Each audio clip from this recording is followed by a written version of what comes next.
நேற்று தினத்திலும் நாம் எதற்காக என்ன காரணம் என்பதை நாம் பார்த்தோம். நாங்கள் உங்களை கர்த்தர் ஒவ்வொன்றுக்கும் ஒரு காரணம் உண்டு என்பதை நாம் என்ன செய்தோம், படித்தோம். முக்கியமாக தேவனை மகிமைப்படுத்துதல் என்பதை நாம் பார்த்தோம். மகிமைப்படுத்துதல், மகிமை என்று சொல்லும் பொழுது தேவனுடைய தன்மைகளை பற்றி சொல்லப்பட்டிருக்கிறது. அவருடைய அன்பு, அவருடைய இரக்கம், அவருடைய தயவு, அவருடைய நீதி, அவருடைய பரிசுத்தம், இவையெல்லாம் மகிமை. இந்த மகிமை, தேவனுடைய மகிமையை இயேசு வெளிப்படுத்தினார். அதுபோல நாமும் என்ன செய்ய வேண்டும், வெளிப்படுத்த வேண்டும். நம்மை பார்க்கும் பொழுது அது இயேசு சொல்லுகிற, என்னை கண்டவன் பிதாவை கண்டான். உங்களை பார்க்கும் பொழுது யாரை பார்க்க வேண்டும், இயேசுவை பார்க்க வேண்டும். 5 காரியங்களை நீங்கள் நேற்று பார்த்தீர்கள். முதலாவது, நீங்கள் அந்த தேவனுடைய மகிமை வெளிப்படுத்த வேண்டும்னால் அவருக்கு ஆராதனை செய்ய வேண்டும். என்ன செய்ய வேண்டும், ஆராதனை. ஆராதனை என்பது தேவனை அனுபவிப்பது. கர்த்தரை என்ன செய்ய வேண்டும், இன்றைக்கு அனுபவிப்பதல் என்று சொல்லும் பொழுது கர்த்தரை எப்படி நீங்கள் அனுபவிக்கிறீர்கள், அவர் அன்பு நிறைந்தவராக நீங்கள் என்ன செய்கிறீங்க, அனுபவிக்கிறீங்க. அவர் உங்களுக்கு எல்லாவற்றையும் என்ன செய்கிறார், அவர் தருகிறார். அவர் உங்கள் தேவையெல்லாம் என்ன செய்கிறார், சந்திக்கிறார். ஆராதனை என்பது உங்களுடைய வாழ்க்கையிலே அனுபவித்து ஆராதிப்பது, அது உண்மையான ஆராதனையாக இருக்கிறது. 2வது, ஆராதனை என்பது ஒப்பு கொடுத்தல். உங்களை என்ன செய்ய வேண்டும், ஒப்பு கொடுக்க வேண்டும். ரோமர் 12:1 சொல்லப்பட்டிருக்கிறது.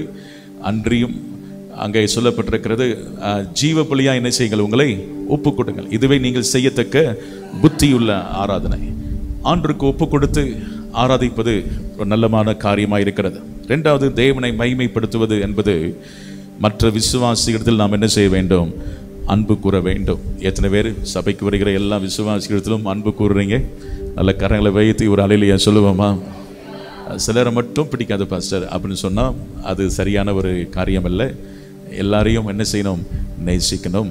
எல்லாரையும் நேசிக்கணும். அன்பு கூறுவதற்கு தடையாக இருக்கிற காரியங்கள் எல்லாம் இருக்குதோ அகற்றி விடுங்கள். ஏனென்றால் இதை செய்யாவிட்டால் நீங்கள் பரலோகத்துக்கு என்ன செய்ய முடியாது, போக முடியாது. யாக்கோபு அங்கே எழுதும்போது, ராஜரீக பிரமாணம் என்னவென்றால் உன்னிடத்தில் அன்பு கூறுவது போல பிறரிடத்தில் அன்பு கூற வேண்டும் என்பதுதான்.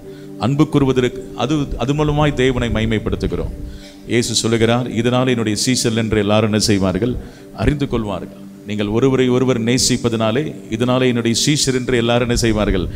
நம்ம ஒருத்தர் சபைக்குள்ளே உள்ள ஒருத்தர் வரும் பொழுதே ஒருத்தரை நீங்கள் கம்ப்ளைண்ட் பண்ணிட்டு இருந்தீங்கன்னா அதை கேட்குறவங்க அவங்க ஒருத்தருங்க சொல்லுவாங்க, கூப்பிட்டு அது கூட பேசாத, அது ஒரு மாதிரி டைப்பு அப்படின்னு சொன்னீங்கன்னா, நீங்கள் ஒருத்தவங்க கேட்குறாங்க, என்கிட்டே கேட்டாங்க, என்ன சொன்னாங்கன்னா, என்ன இப்படி சபைக்குள்ளே இப்படி தான் டிவிஷன்லாம் இருக்குமா, இந்த குரூப்பீசம் எல்லாம் விட்டுடுங்க, இல்லாட்டினா உங்களுக்கு நிறைய வியாதி வரும். கர்த்தர் உங்களுக்கு வியாதியிலேருந்து காப்பாற்றணும்னா இந்த மாதிரி யாரை பற்றி தீமையை என்ன செய்யக்கூடாது, பேசக்கூடாது. நாம் என்ன செய்யணும், மற்றவர்களை பற்றி நல்ல எண்ணங்களை நாம் என்ன செய்ய வேண்டும், விதைக்க வேண்டும். எனவே இது முக்கியமான காரியம். அன்பு கூறுவதற்கு தடையாக இருக்கிற அந்த நாட்களை கொரிந்து சபையில் இப்படி தான் இருந்தது. நான் பவுலை சேர்ந்தவன் ஒரு குரூப்பு சொல்லிச்சு, இன்னொரு குரூப்பு நான் அப்போலோவை சேர்ந்தவன், இன்னொரு குரூப்பு நாங்கள் கேபாவை சேர்ந்தவர்கள், இன்னொரு குரூப்பு சொன்னாங்க நாங்கள் கிறிஸ்துவை சேர்ந்தவர்கள். பவுல் சொல்றாரு, இதெல்லாம் என்ன அநியாயமாக இருக்குது, இயேசு பிரிந்திருக்கிறாரா, ஒரே சரீரம் தான். கிறிஸ்துவின் சரீரத்தில் நீங்கள் எல்லாரும் என்ன செய்கிறீங்க, அவயம் பல சரீரமாக இருக்குது. கிறிஸ்துவின் சரீரத்தில் எல்லாருமே ஒரு அவயத்தில் நாம் என்ன செய்கிறோம், அந்த சரீரத்தில் அவயங்களாக இருக்கிறோம். ஒருவேளை நீங்கள் கண்ணாக இருக்கலாம், மூக்காக இருக்கலாம், காதாக இருக்கலாம். எனவே ஒரு சரீரத்தின் அவயம் இன்னொரு சரீரத்தின் அவயத்தை பகைக்குதா, இல்லை. அது எப்படி நேசிக்கிறதோ அதுபோல் நீங்களும் ஒருவரை ஒருவர் என்ன செய்யுங்கள், நேசிக்க வேண்டும். முக்கியமானது. அடுத்ததாக, நாம் இயேசுவை போல மாறுவதன் மூலமாக தேவனை நாம் என்ன செய்கிறோம், மகிமைப்படுத்துகிறோம். நம்முடைய முக்கியமான இலக்கு என்னவென்றால், ரோமர் 8:29 சொல்லப்பட்டிருக்கிறது, குமாரனுடைய சாயலுக்கு ஒப்பாக மாறுவது தான். இயேசுவை போல அதுக்கு நேராக நாம் என்ன செய்ய வேண்டும், முன்னேறி போய் கொண்டே இருக்க வேண்டும். ஒவ்வொரு நாள் என்ன செய்யணும், நாம் முன்னேறி போய் கொண்டே இருக்க வேண்டும். எத்தனை பேர் இயேசுவை போல, நீங்கள் சொல்லுவாங்க, நான் எதுக்காக ஜெபிக்கணும் தெரில பாஸ்டர், எதுக்காக உபவாசம் பண்ணுறோன்னு தெரில, இதுக்கு தான் ஆண்டவரை உண்மை போல என்ன செய்யும், மாற்றும். நீங்கள் எத்தனை பேர் இயேசுவை போல மாறிட்டீங்களா? நீங்கள் மாறல. நம்ம என்ன சொல்றது, பரிசுத்தமாகிறவன் என்ன செய்யட்டும், இன்னும் பரிசுத்தமாகட்டும். நீதி செய்கிறவன் என்ன செய்யட்டும், இன்னும் நீதி செய்யட்டும். உங்கள் வாழ்க்கையிலே அனுதினமும் இயேசுவை போல நீங்கள் மாற வேண்டும். அடுத்ததாக, நமது வரங்களால் பிறருக்கு சேவை செய்வதன் மூலமாக தேவனுக்கு நாம் என்ன செய்கிறோம், மகிமையை கொண்டு வருகிறோம். எத்தனை பேர் கர்த்தர் ஒவ்வொருவருக்கும் வித்தியாசமான வரங்களை கொடுத்திருப்பார். ஒரே ஆவியானவர், அந்த ஆவியானவர் வரங்களை பகிர்ந்தளிக்கிறவர். என்ன செய்கிறார். சிலருக்கு குணமாக்கும் வரம் இருக்கும், சிலருக்கு பிசாசுகளை துரத்தும். அது என்ன வரம் இருக்குது என்பதை கண்டுபிடிச்சு அந்த வரங்களை நீங்கள் மற்றவர்களுக்காக, பிறருடைய பிரயோஜனத்துக்காக, நம்ம தமிழ் பைபிளில் அவனவன் பிரயோஜனம் இருக்கும், ஆனால் மலையாள பைபிளில் பிறருடைய பிரயோஜனத்துக்காக. உண்மையான டிரான்ஸ்லேஷன் அப்படிதான் இருக்குது. எப்படின்னா வரங்கள் கொடுக்கப்பட்டது நோக்கம் மற்றவர்களுடைய பிரயோஜனத்துக்காக. கர்த்தர் நமக்கு என்ன செய்கிறார், கொடுக்கிறார். அது நமக்கும் பிரயோஜனமா இருக்கும், மற்றவர்களுக்கு என்ன செய்யும், பிரயோஜனமா இருக்கும். அதன் மூலமாய் ஊழியம் செய்யணும். உங்கள் வரங்கள் மூலமாய் சிலரை காப்பாற்ற முடியுமா முடியாதா? அங்கே ஒரு கடந்த நாட்களே ஒரு பெரிய, யாரும் கேட்காதீங்க, ஒரு பட்டிமன்றம் பேசுகிற ஒரு பெரிய அவர் சொல்லியிருக்கிறார் என்னுடைய சகோதரனிடத்தில், உங்கள் அப்பா மட்டும் இந்த நெல்லை ஜெபராஜன் ஒரு ஊழியக்காரன், அவர் மட்டும் கூட்டிகிட்டு வரல வந்து ஜெபிக்காட்டினா குடும்பமாக நாங்கள் செத்து போயிருப்போம். ஏன்னால் அங்கே அந்த பயங்கரமான பில்லி சுனித்தினால் பாதிக்கப்பட்டு குடும்பத்தில் பலவிதமான கட்டுகள். அங்கே போய் என்னுடைய தகப்பனார் அவங்களை கூட்டிகிட்டு போய் அங்கே போய் ஜெபித்த பொழுது அந்த கட்டு உடஞ்சி, ஆனால் அவர் ஊழியத்துக்கு வரல. இன்றைக்கி பட்டிமன்றத்தில் என்ன செஞ்சிட்டு இருக்கிறாரு, நீங்கள் பேர் கேட்டால் உங்களுக்கு நான் சொல்ல வேண்டாம், ஆன்லைனில் போயிட்டு இருக்கிறது. எனவே நாம் என்னென்றால் அநேகரை கர்த்தர் விடுதலை செய்வதற்காக வரங்களை நமக்கு என்ன செய்கிறார், தருகிறார். ஆமைன்னு சொல்லுவோமா? கரங்களை வைத்து ஒரு அல்லேலூயா சொல்லுங்க. அப்புறம் எதுக்காக தேவனை நம்ம மைமைப்படுத்துவது? இயேசுவை பற்றி மற்றவர்களுக்கு என்ன செய்யணுமா, கூறுவதன் மூலமாக அவரை மைமைப்படுத்துகிறோம். இப்போ நம்ம எதற்காக இந்த பூமியிலே வாழ்கிறோம் என்றால் அவரை மைமைப்படுத்துவதற்காக, இயேசுவை வெளிப்படுத்துவதற்காக வாழுகிறோம். இன்றைய தினத்திலே நாம் பார்க்க போகிற காரியம் என்னவென்றால், தேவனுடைய மகிழ்ச்சிக்கென்றே நீங்கள் திட்டமிடப்பட்டீர்கள் என்று நாம் பார்க்க போகிறோம். தேவனுடைய மகிழ்ச்சிக்காகவே நாம் உண்டாக்கப்பட்டிருக்கிறோம். நம்ம நினைக்கலாம் நம்முடைய மகிழ்ச்சிக்காக தான் தேவன் இருக்கிறார் அப்படின்னு சொல்றது போல, அவர் எதுக்காக உங்களை சிருஷ்டித்தார் என்றால் அவருடைய சந்தோஷத்துக்காக உங்களை என்ன செய்தார், உண்டாக்கினார். நீங்கள் பிறக்கும் பொழுது உங்கள் அப்பா அம்மா சந்தோஷப்பட்டாங்களோ இல்லையோ, உங்கள் பக்கத்தில் புன்னகை பூத்தவராக அவர் சிரித்து கொண்டு சந்தோஷமாய் நின்றாராம் அவர். அல்லேலூயா. ஏனென்றால் உங்களுடைய ஒரு பிறப்பு இந்த உலகத்திலே மிக முக்கியமானது. இதனாலே நாம் அறிந்து கொள்ள முடியும் நீங்கள் தேவனுடைய பார்வையிலே எவ்வளவு முக்கியமானவர்கள். அல்லேலூயா. உங்களை பார்த்து அவர் சந்தோஷம் அடைகிறார், மகிழ்ச்சி அடைகிறார். இது முக்கியமான ஒரு காரியம். நீங்கள் வெளிப்படுத்தல் விசேஷம் 4ஆம் அதிகாரம் 11ஆம் வசனத்தை நீங்கள் வாசிக்கலாம். வெளிப்படுத்தல் 4ஆம் அதிகாரம்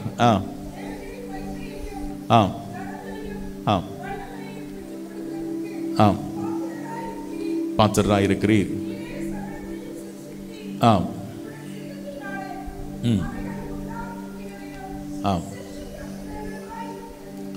புதிய மொழிபெயர்ப்பிலே, நீரே எல்லாவற்றையும் சிருஷ்டித்தீர், உம்முடைய மகிழ்ச்சிக்காகவே அவைகள் என்ன செய்யப்பட்டிருக்கிறது, சிருஷ்டிக்கப்பட்டிருக்கிறது என்று சொல்லப்பட்டிருக்கிறது. உம்முடைய மகிழ்ச்சிக்காகவே இந்த பூமியில் இருக்கிற எல்லாமே சிருஷ்டிக்கப்பட்டிருக்கிறது. பறவைகளை சிருஷ்டித்தார், மிருகங்களை சிருஷ்டித்தார், அவர் ஜீவ ஜந்துக்களை, நீர்வாழ் ஜந்துக்களை என்ன செய்தார், அவர் சிருஷ்டித்தார். மனுஷனை தன்னுடைய சாயலில் என்ன செய்தார், சிருஷ்டித்தார். என்றால் நீங்கள் அவருடைய பார்வையிலே மிகவும் முக்கியமானவர்கள். அங்கே சங்கீதம் 149:4 எடுத்து வாசிக்கும் பொழுது, கர்த்தர் தம்முடைய ஜனத்தின் மேல் பிரியம் வைக்கிறார். அல்லேலூயா சொல்லுவான் போதும். கர்த்தர் தம்முடைய ஜனத்தின் மேல் என்ன செய்கிறார், பிரியம் வைக்கிறார்.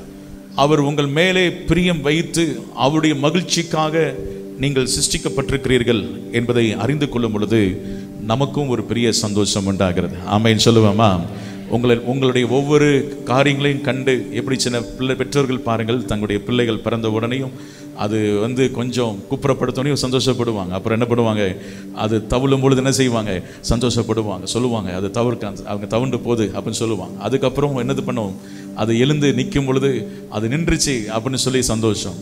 அதுபோல் உங்கள் ஒவ்வொரு அசைவுகளையும் பார்த்து அவர் நம்முடைய தேவன் மகிழ்ச்சி அடைகிறார்.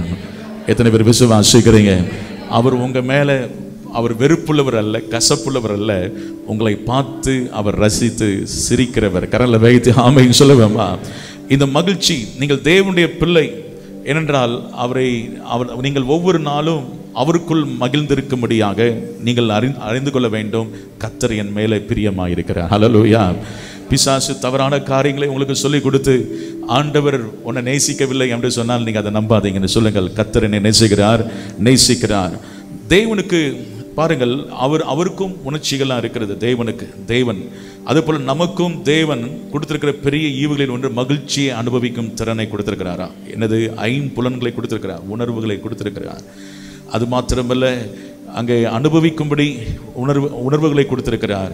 அங்கே சொல்லப்பட்டிருக்கிறது, தேவ சாயலில் நீங்கள் ஏற்படுத்தப்பட்டபடினால் மகிழ்ச்சியை உங்களால் அனுபவிக்க என்ன செய்கிறது, முடிகிறது. நம்முடைய தேவனுக்கும் ஆண்டவராக இயேசு இந்த உலகத்தில் இருக்கும் பொழுது என்னெல்லாம் செஞ்சாரு பாருங்கள். அவர் மனுஷகுமாரனுக்கும் தலை சாய்க்க இடமில்லை. அப்போ அவருக்கும் தூக்கம் களைப்பு இருந்ததா? இருந்துச்சு. அவருக்கும் என்னது, அவர் இந்த உலகத்தில் இருக்கிற நாட்கள்ல. ஆனால் தேவன் அவர் பாருங்கள், அவர் கவலைப்படுகிறார், எரிச்சல் அடைகிறார், கோபப்படுகிறார், மனதுருக்கமாக இருக்கிறார், பரிதாபம் கொள்ளுகிறார், துக்கம் அடைகிறார்.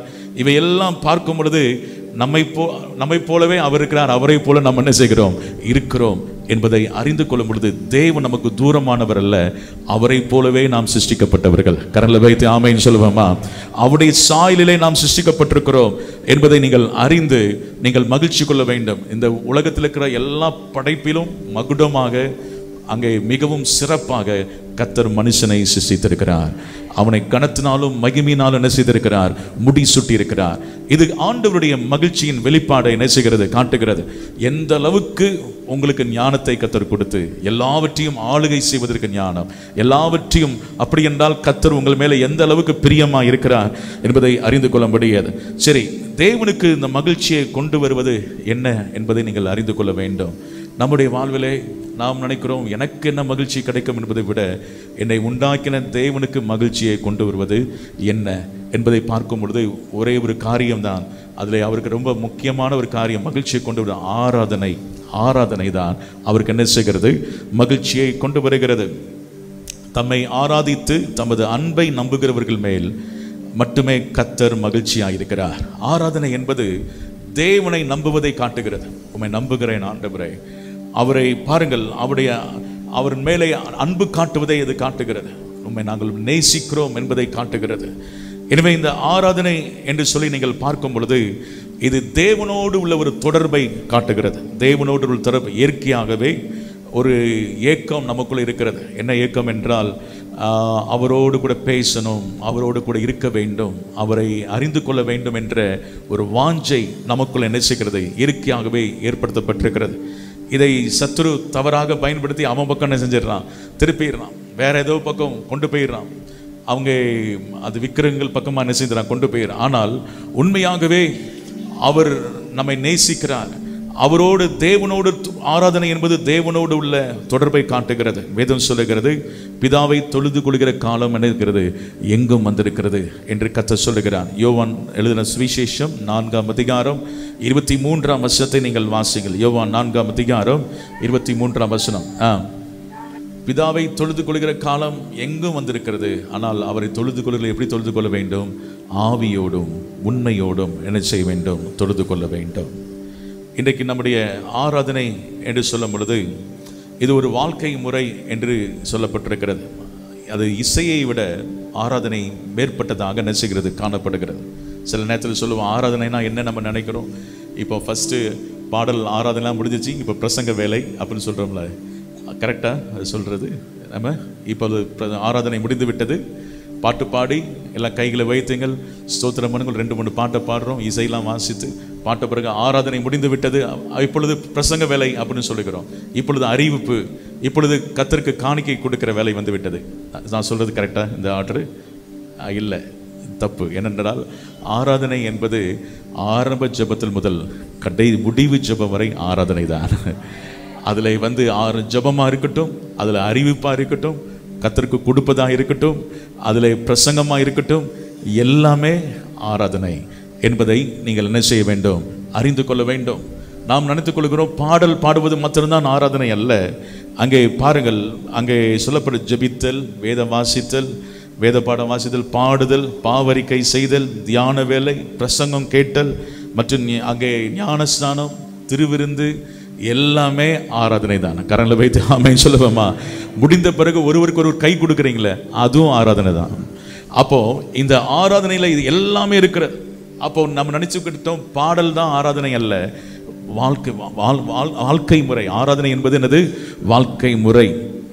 சொல்றார் பாருங்கள், தரியூர் ராஜா தானியேலை பார்த்து, நீ இடைவிடாமல் ஆராதிக்கிறவன் தேவன் உன்னை தப்புவிக்க. ஆராதனை என்பதென்று என்னதென்றால் இயேசுவிலே மூழ்கி இருத்தல், கர்த்தருக்குள் என்னது, மூழ்கி இருத்தல். அவன் எப்பவும் தானியேல் தேவனுடைய நினைவாகவே என்ன செய்தான்? இருந்தான். அவரையே சிந்தித்துக் கொண்டிருந்தான். அவன் எந்த வேலை செய்தாலும் தேவனுடைய நாம மகிமைக்காக என்ன செய்தான். உண்மையுள்ளவனாய் இருந்தான். இது எல்லாம் அவன் உண்மையாய் வேலை செய்தது ஒரு ஆராதனை. ஹல்லேலூயா. அவன் போய் ஒரு கையெழுத்து போட்டா கூட அது ஒரு ஆராதனையா இருந்துச்சு. ஏன்னா அவன் எப்பொழுதும் கர்த்தருக்குள் இருந்தான், கர்த்தரை மகிமைப்படுத்தினான், உண்மையுள்ளவனாய் இருந்தான். தான் செய்கிற ஒவ்வொரு காரியத்தின் மூலமாக ஒருவர் கூட ஒரு குற்றம் என்ன செய்ய முடியவில்லை, கண்டுபிடிக்க முடியாத அளவுக்கு அவன் இருந்தபடினாலே அவன் வாழ்க்கை முறையை அவன் ஜெபம் பண்ணுகிறவனாக இருந்தான், கர்த்தரை ஸ்தோத்திரம் பண்ணுகிறவனாக இருந்தான்.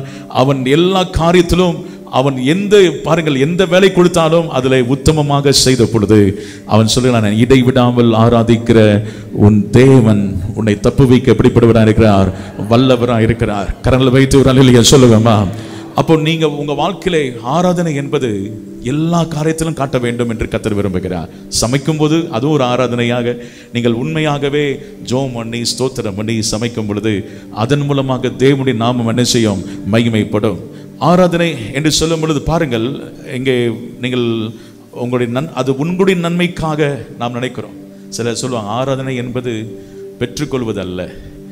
நீங்கள் அநேகர் நினைக்கிற விதத்தில் இன்னைக்கு ஆராதனையில் இதெல்லாம் பெற்றுக்கொண்டேன் சாட்சி சொல்கிறீங்க, நல்லது. நீங்கள் என்ன சொல்கிறீங்க? நான் ஆராதனையில் ரொம்ப நல்லா இருந்துச்சு, இந்த ஆராதனையில் நான் நல்ல பலனை பெற்றுக்கொண்டேன், கிருபையை பெற்றுக்கொண்டேன், சுகத்தை பெற்றுக்கொண்டேன் அப்படி சொல்லுகிறோம். ஆராதனை என்பது உங்களின் நன்மைக்காக அல்ல. ஆராதனை என்பது இது தேவனுடைய மகிழ்ச்சியாக இருக்கிறது. கரங்களை வைத்து ஆமென் சொல்லுவோமா? நமது மகிழ்ச்சிக்காக அல்ல, தேவனை மகிழ்விக்கவே நாம் என்ன செய்கிறோம்? ஆராதிக்கிறோம். இதுதான் நம்முடைய இலக்காக என்ன செய்ய வேண்டும்? இருக்க வேண்டும். நம்ம ஆராதனையில் நம்ம எவ்வளவு சந்தோஷப்படுறோம் என்பதை விட அவரை எவ்வளவு சந்தோஷப்படுத்துகிறோம் என்பதுதான் முக்கியம்.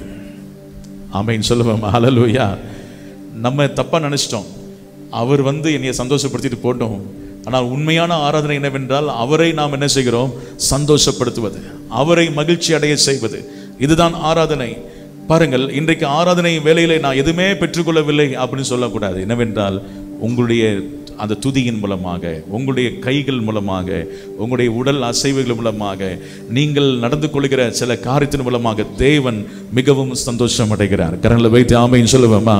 அவரை நீங்கள் ஆராதிப்பது அவருக்கு மகிழ்ச்சியை கொண்டு வருகிறது. ஏசாயா 29ஆம் அதிகாரம் அங்கே 13ஆம் வசனத்தை நீங்கள் வாசியுங்கள். ஏசாயா 29ஆம் அதிகாரம்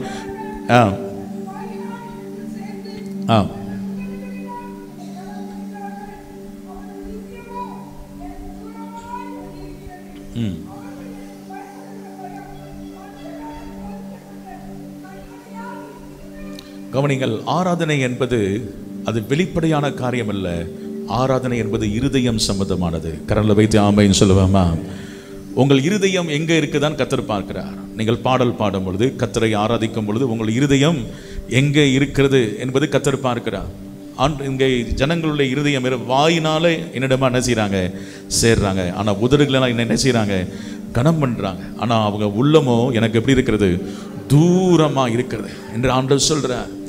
ஆராதனை என்பது அவரை எங்கேயோ ஏதோ குக்கரில் அங்கே என்னது கறி வேகுதா அப்படின்னு சொல்லி நினச்சிட்டு இருக்கக்கூடாது. என்ன பண்ணணும்?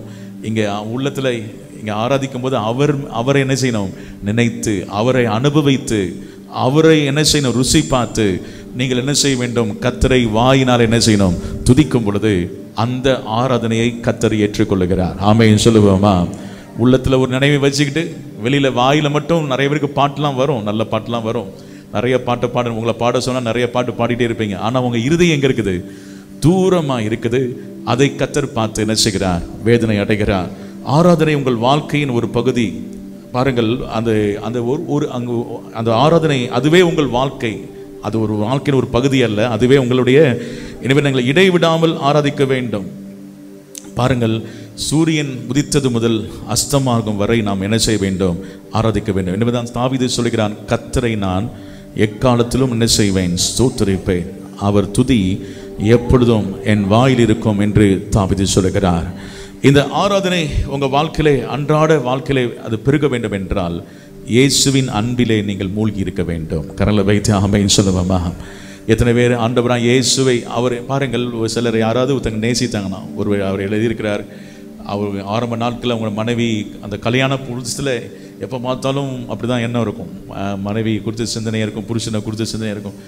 அது அப்படி இருக்கும். அதுக்கப்புறம் போக போக மறந்துடுவாங்க, அது வேறு விஷயம். மறந்துட்டு போயிடுவாங்க. ஆனால் ஆரம்ப நாட்களில் சாப்பிடும்போது ஐயோ நம்ம மனைவிக்கு என்ன செய்யணும், இதை வாங்கிட்டு போவோம் அப்படின்னு சொல்லி வாங்கிட்டு வருவாங்க. அப்புறம் என்ன செய்வாங்க, இது பிடிக்குமேன்னு சொல்லி இதெல்லாம் வாங்கிட்டு வருவாங்க. அந்த ஆரம்ப நாட்களில் அந்த அன்பில் என்ன செய்கிறாங்க, மூழ்கி இருக்கிறாங்க. அப்போ நினச்சி நினச்சி நினச்சி அப்படி போகிறது. அதுக்கப்புறம் சொல்லுவாங்க, பாஸ்டர் மன்னிக்கவே மாட்டேங்கிறாரு, அவர் வீட்டுக்கே வர்றதில்லை, வீட்டிலே சாப்பிட மாட்டேங்கிறாரு, அப்படிலாம் கம்ப்ளைண்ட் பண்ணுறது இருக்கும். ஆனால் அப்படி அல்ல.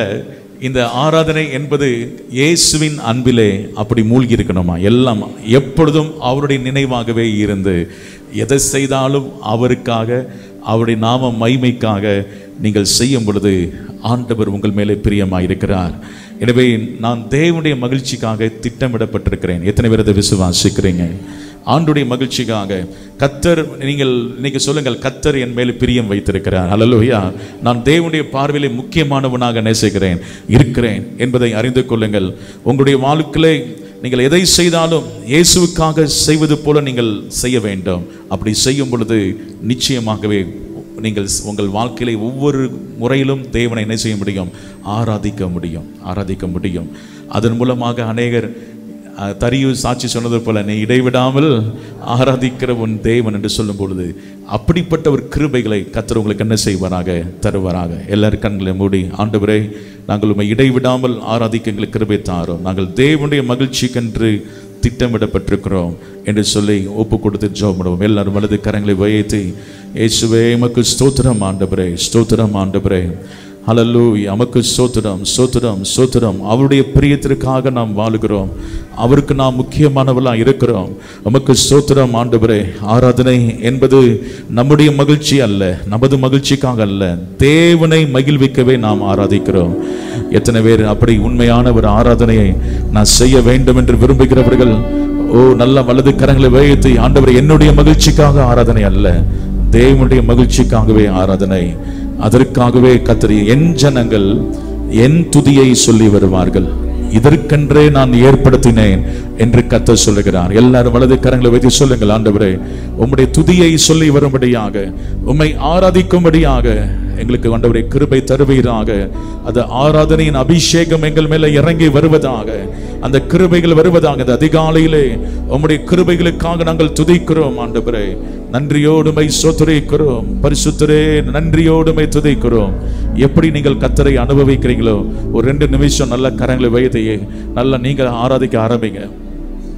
அவர் அனுபவித்து நீங்கள் ஆராதனை செய்யுங்க. ஸ்தோத்திரம் அப்பா, ஸ்தோத்திரம் ஆண்டவரே. காலையிலே உம்முடைய கிருபைகளுக்காக ஸ்தோத்திரம் சொல்லுங்கள். ஹல்லேலூயா. இரக்கங்களுக்காக ஸ்தோத்திரம். நல்ல வாயில திறந்து ஆராதிங்க. நல்ல வாயில திறந்து ஒரு 2 நிமிஷம் நீங்களாகவே அவர் அனுபவித்து உண்மையான ஒரு ஆராதனை. என்னையும் தேடி வந்தீங்களே அப்பா, நன்றி அப்பா. என் பாவங்கள் எல்லாம் மன்னித்ததற்காக நன்றி, எங்களை பரிசுத்தப்படுத்துவதற்காக நன்றி.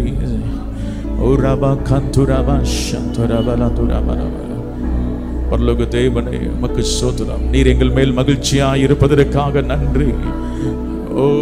நன்றி. நல்ல சத்தத்தை வைத்து நீ உணர்ந்து ஆராதிங்க. உங்க இருதயம், ஆராதனை என்பது இருதயம் சம்பந்தப்பட்டது, வெளிப்படையான காரியம் அல்ல. உங்க இருதயம் சம்பந்தப்பட்டது.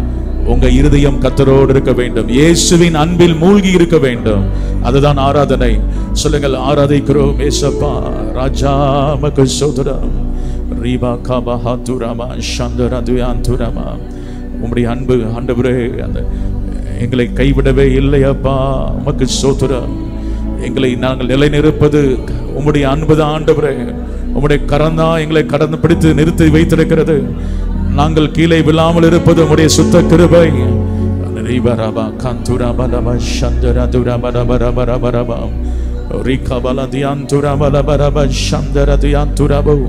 உமக்கு ஸ்தோத்திரம் ஆவியானவரே, ஸ்தோத்திரம் ஆவியானவரே. ஆராதனை செய்கிறோம், பரிசுத்தப்படுத்துகிறோம். உம்மை நாங்கள் ஆண்டவரே துயத்துகிறோம். இரத்தத்தாலே மீட்டு கொண்டிரே.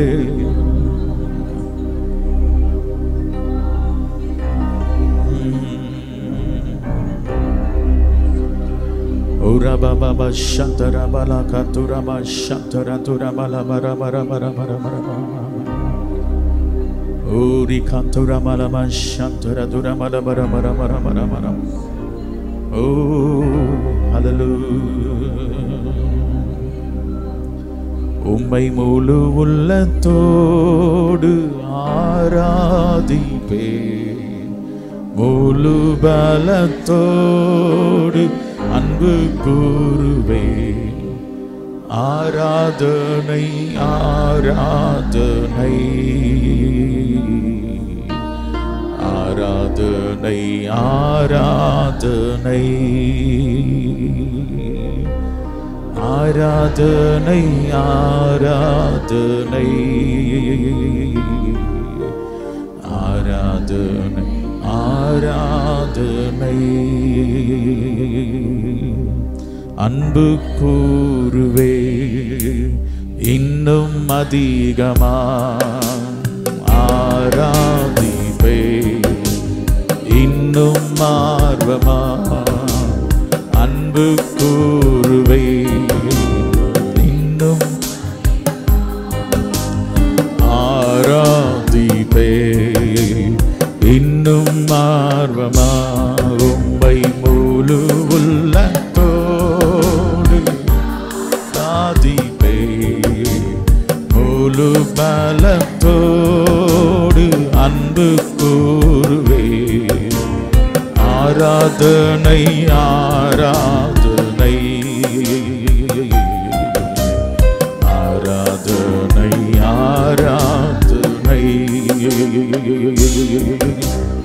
ஆராதனை ஆராதனை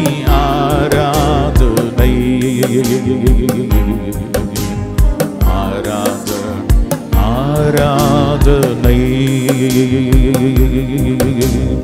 எல்ரோயி எல்ரோயி என்னை கண்டீரே நன்றி ஐயா. சத்தமாய் சொல்லுவோம்.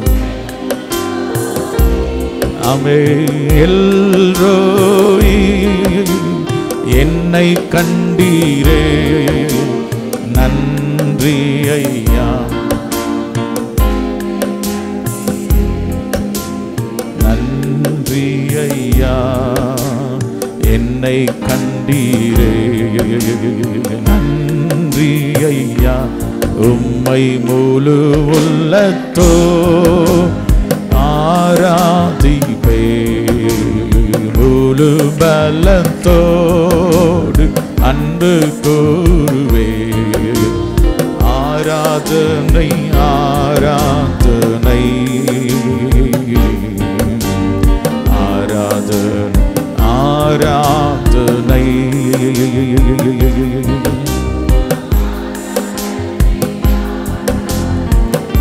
உரபஷந்தரதியாந்துரவன். ஓ ஹல்லேலூயா. கரங்களை பற்றி சொல்லுங்க. உங்களுடைய அன்பிலே நான் மூழ்கி இருக்க, இயேசுவின் அன்பிலே மூழ்கி இருக்க, எப்பொழுதும் உம்முடைய நினைவாக இருக்க, எதை செய்தாலும் உம்முடைய நாம மகிமைக்காகவே நாங்கள் செய்ய ஆண்டவரே எங்களுக்கு கிருபை தருவீராக. எல்லாம் வலது கரங்களை வைத்து புசித்தாலும் குடித்தாலும் எதை செய்தாலும் அவருடைய நாம மகிமைக்காகவே நான் செய்வேன் சொல்றேன். நல்ல வலது கரங்களை வைத்து உமக்காக உமக்காக நாங்கள் வாழ ஆண்டவரே உம்முடைய மகிழ்ச்சிக்காக நாங்கள் படைக்கப்பட்டிருக்கிறோம். நன்றி செலுத்துகிறோம்.